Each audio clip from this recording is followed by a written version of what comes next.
seen all good people turn their heads each day, so satisfied I'm on my way.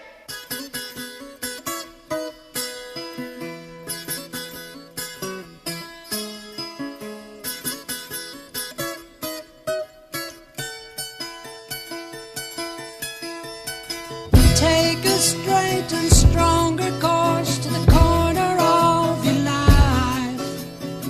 Make the White Queen run so fast, she hasn't got time to make you wife. There are many words that can be used to describe singer-songwriter John Anderson. Cautious is not one of them. Born in England in 1944, he began singing on his brother's daily route as a milkman before falling in love with rock and roll. Adventurous, scrappy, and spiritual, he formed an instant bond with bassist Chris Squire in 1968, and after a short stint with another band, the two formed Yes.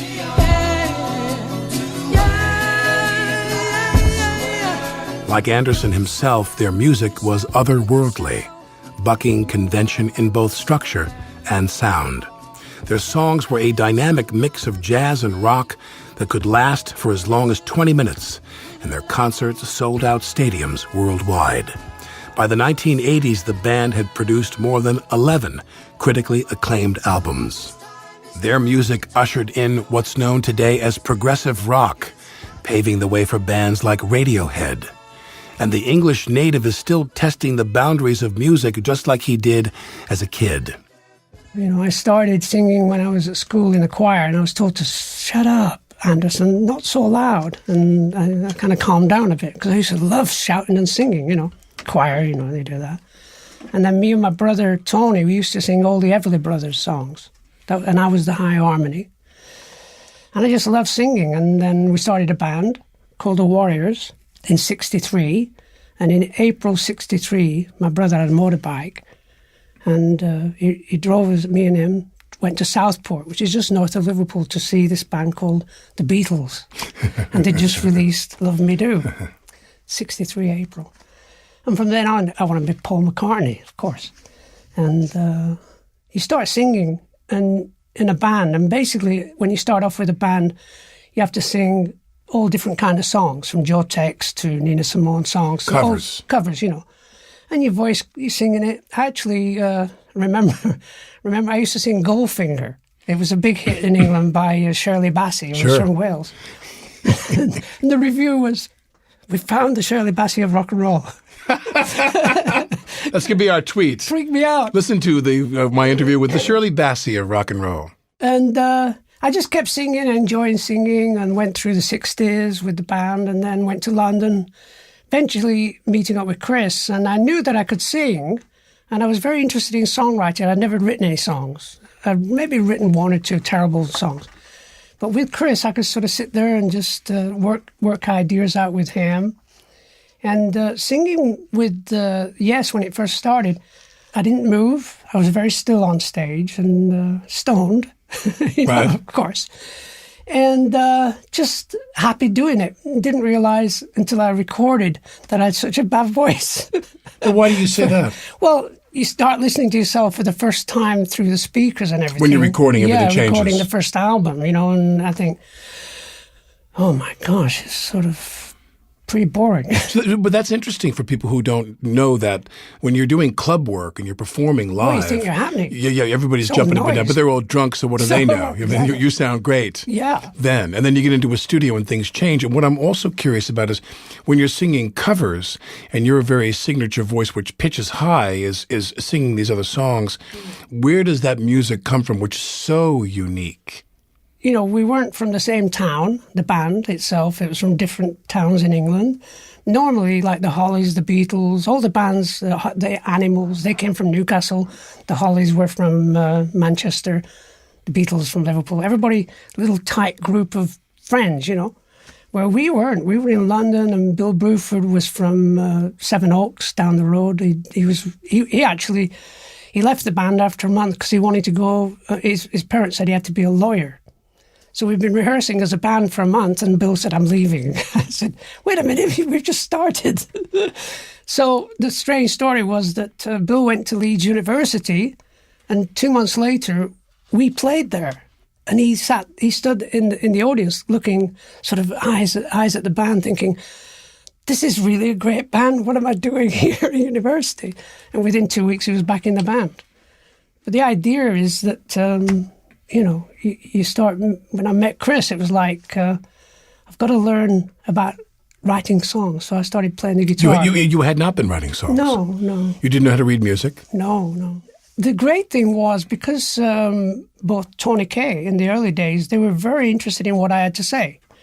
And so I just had, all these ideas, musical ideas. I'd say, okay, somebody, I think it was Peter Banks, he was playing da-da-da-da-da-da-da-da on his guitar, just messing around. I said, that's it, we're going to do America. So we did a version of America that day. From West Side Story? West Side Story. Bernstein. Can't beat it. Right. And... very popular back then. Yeah, and you take it on stage and it gets the audience going, So in those early days, it was like, well, what should we do next, John? Well, I've got this idea. I really like Stravinsky, sort of thing, And I'd start coming up with ideas on the guitar that, Peter Banks would say, you can't play that chord. And I say, well, I just did, and it sounds pretty good. Whatever, So you as a non-guitar player were willing to take risks that the studied guitar players were saying to you, you can't do that. Yeah, because, it's just one of those things. You do it, and then you start realizing, you go home and start trying other ideas. How long did it take you to learn to teach yourself the guitar? I'm still learning. It's true. It's just an ongoing, and I don't know what I'm playing. I'm playing chords the other day. I'm going, oh, this is a beautiful chord. I wish I knew what it was, but it sounds really good. I wish I could remember that. I do. I tape everything and re-remember. In fact, you start doing music that you wrote maybe 5-10 years ago. You find a cassette and go, oh, yeah, I never finished that. I'll try that now, Maybe I wasn't ready then. Now I am, And so in a leap, we got Steve Howe in the band, which was like, oh, man, it was amazing because this guy could play classical music on guitar as well as Stravinsky. Great rock and roll, And we started writing songs together. And the more, how did that work? Well, generally, I'd listen to what they were doing in rehearsal, making a lot of noise. In a studio, where you're recording everything. And I'd hear Steve playing something, and I'd quickly record it, and then we'd just stop, and I said, listen, you played this line.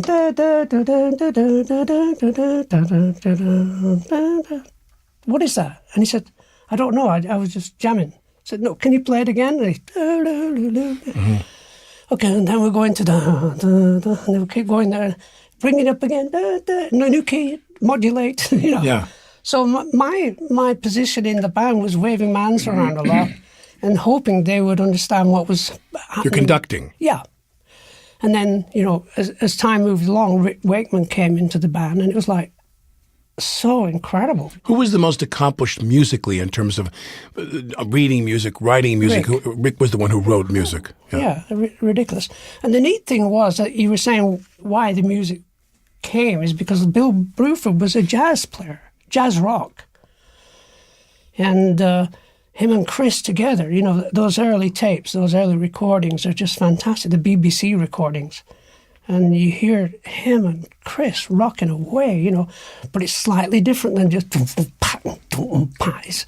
something going on with his shoulders, Bill. He's going round, And so when we sort of put together a song, I'd feel like I think there's something else to happen. Maybe Bill and Chris just do a groove thing, and then Steve, if you can do get your slide guitar out. And, What's the first song you record? Probably Yesterday and Today. I heard it the other day. It's terrible. Is it really? Well, it's, the album didn't do well. Second album just about didn't do well either. And the third album, we all went to, I wanted to get away from London. So I said, why don't we get a farm down in Devon, So we rented a farm in Devon, a farmhouse, and got all the equipment there and stayed there for a month, 6 weeks. And that's when Yours Is No Disgrace came, and eventually Fragile. But it was like, it's very important to sort of isolate ourselves away from the getting to rehearsals in a big city can take forever, you know. So living together and being together sort of created a harmony. And one of the things I've learned is that with harmony, and you know this in acting, if you have perfect harmony, anything can happen. Yeah. It's incredible. If you can get there, it's beautiful. Yeah. It feels so good, too. Yeah. And it's rare. It's not something that happens all the time.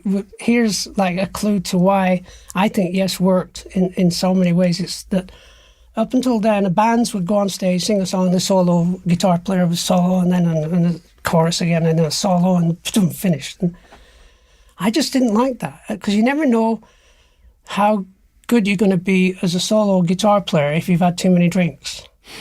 You know, so you're great one night, and then the next night, what the hell was he thinking? You know. Yeah. So I said to Steve, especially Steve, he was very willing to understand that if you create a solo in rehearsal, record it, learn it, then your solo will always be the same. And then you can bounce and dance around it. And the same with everybody who played in the band. You know, I'd say, let's get it, so I called it structuring. Structure the music. Make sure you know exactly what you're going to play. And the interesting thing is Chris, bless him, was the main guy who stuck to that. He was a beautiful bass player. Listen to his bass work. Incredible. And generally, when you learn the art of the structure, you take that on stage and it can be 11 minutes long, 10 minutes long. You can stretch it a couple of minutes, but take for granted what you've already created and know that it worked. Stick with it. Yeah. But you listen to your music. I close my eyes, and then I roll your music in my head, and it's so complicated compared to everything else that was coming. I mean, there was the Beatles deep in their work. Oh, true. And you listen to your music, you talk about Yours Is No Disgrace, and it's like all those fractures and all that dun dun dun dun dun dun dun dun dun boing dun dun dun dun, and it's just so dramatic. Oh yeah. It's these surges. It's like water splashing against a seawall. It's so violent sometimes. Whose concept was this of music? Who said this is what we're going to do? What were you smoking? I was smoking a lot of stuff, man, you know? No, I agree in some ways. It's like you create this music and you go on stage and perform it, and it takes over. It's as though we've created something that's a little bit unique, and we've got to make sure it's good. I remember first time we performed Close to the Edge, it seemed like about an hour. It's only 18 minutes. Exactly. I was going to say it's about 18 minutes. Because the audience was so quiet. What's going on? What's going on? Yeah. And it was at a gig with, Elton John was top of the bill, my Vishnu Orchestra and us, and we did Close to the Edge. It was like, you could hear the crickets. Really? Saying, enough already. But when you do that, is it hard to replicate it? No. You go out there, or it wasn't hard to replicate it? No, because you know what you've got to do. It took a month for it to kick in. So by the time we came to tour America with Close to the Edge as a song, we'd already played it 20 times. But did you need sheet music on stage to play it? No. How does the band remember 18 minutes of all those changes? I don't know. They were just into it. Well, I think, musicians in the last, 50 years have concentrated on this new exercise of a brain sort of module. Mm-hmm. Which is, I'm always amazed. Trevor Rabin, our guitar player, he can do scores and he can hear all the music, just like Amadeus. It's like it freaks me out because I'd love to be able to do that. He's a savant that way. Oh yeah. When you would perform live, was there a process you had about your voice? Was there some kind of technique you had in terms of you didn't smoke and you didn't eat certain kinds of food? We went vegetarian very early on, and we, before there were any vegetarian restaurants in America. Right. So we'd find one in New York maybe, and one in Boston, and one in Seattle, or something like that. Right. And we kind of restricted ourselves from doing the norm, which is just, going for the burgers and stuff. I used to on stage and say, you should all stop eating McDonald's. Right. So for you, what you didn't feel, because your voice is so, it really sounds like an instrument. I'm not just saying this. Yeah. There was no special thing you had to do. No. You just blew it out and it was there Yeah. in your pocket every time you needed it. I just felt very blessed that I could sing. And I was actually going through this incredible journey. It was like not many people get the chance to be successful in their work, I'm curious about, for people who, don't completely understand this like myself, You do an album, Erdogan signs you, and the first album doesn't work, and the second album doesn't work, and the third album. Maybe they're all growing, and he sees something, because how do you get to do the 8-minute Roundabout is on Fragile, the fourth album. So when you say to Erdogan, we're going to do an 8-minute piece, does he sit you down and go, fellas, fellas? No, he sent you haven't earned the right to do an 8-minute piece. No, he sent somebody in. I remember it very vividly. It was, I can't remember his name, a very famous producer came to London, and we're doing... And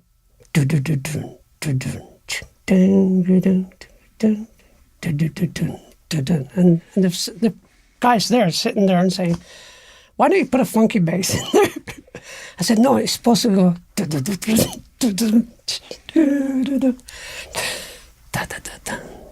And that's what it is. It's your move, actually, it was. Yeah, of course. Your move. And they said, boom, boom, boom, boom. Yeah. No.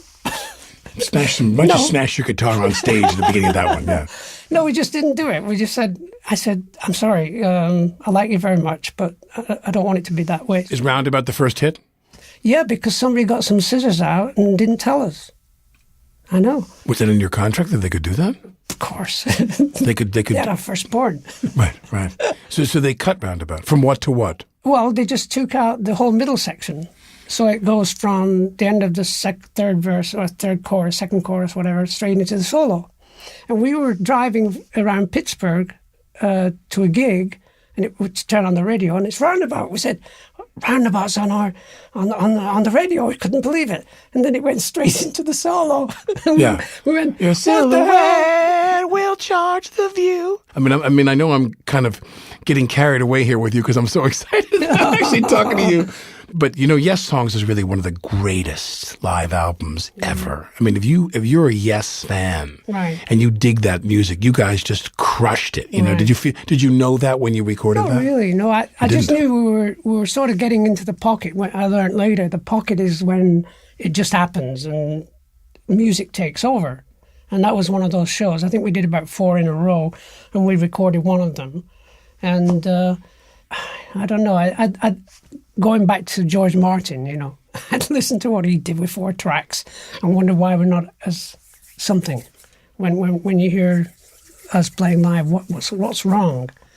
I've always been like that. I'm terrible. Critical, very self-critical. Yeah.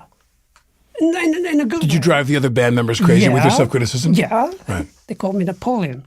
They did? Yes, on the quiet. Do you agree that a band needs an external source of management in order to really function, or did you kind of function as a manager of your own band? Well, we stopped using a producer after the third album, so we were producing it ourselves with a very good engineer called Eddie Offord, who was brilliant. How did that work for you with self-producing? Brilliant.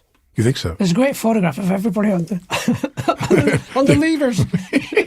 You've even got their own set. Yes. I think we should do this. Yeah. And it's just the idea of trusting. Trust is everything in music. You got to trust everybody to want the same thing, even though we're not quite sure what it is yet. But did you feel you were in charge? Yeah. Well, I wasn't. I used to say to Chris, because Chris always was to look at me and say, "I just want to make you happy, John." I said, I'm not trying to boss everybody around. I just want to make it work.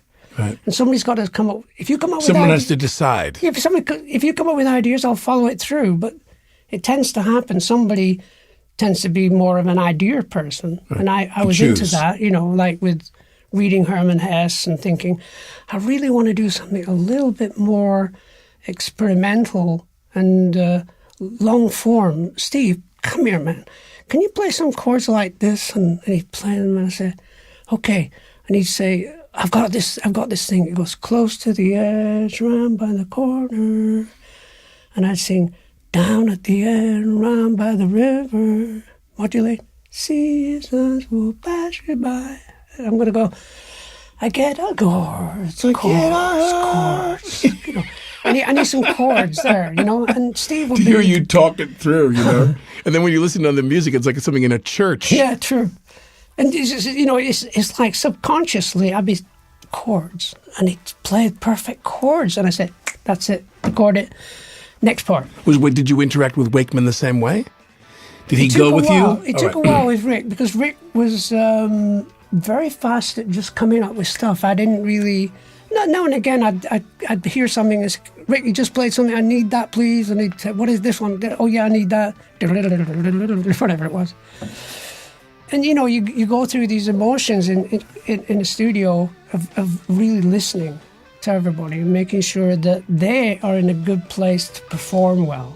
It's part of the routine of being buddies, musical brothers, if you like. I see the coldness in the night and watch the hills roll out of sight. I learn in every single day, inside out, outside in, everywhere. The sun can warm the coldest stone and move the movement on the low. I watch in every single way, inside out, yeah, outside in, everywhere.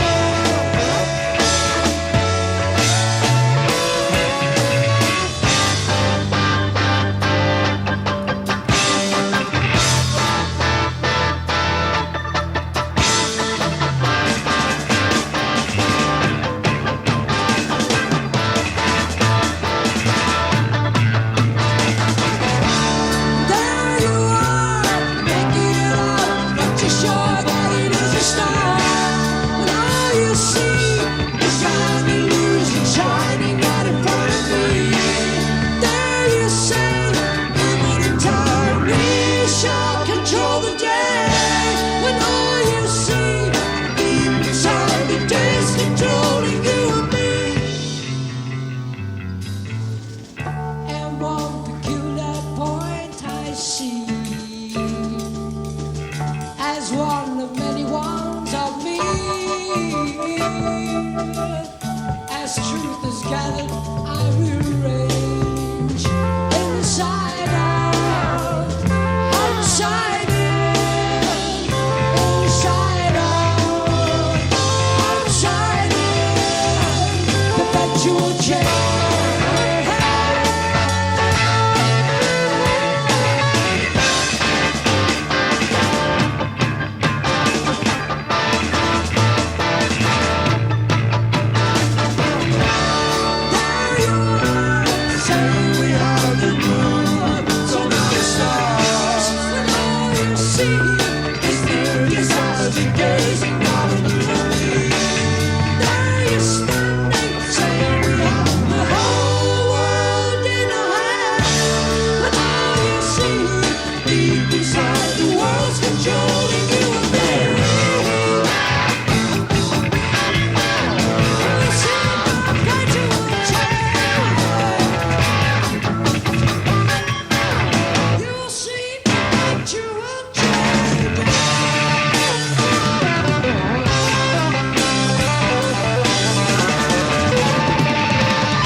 my way.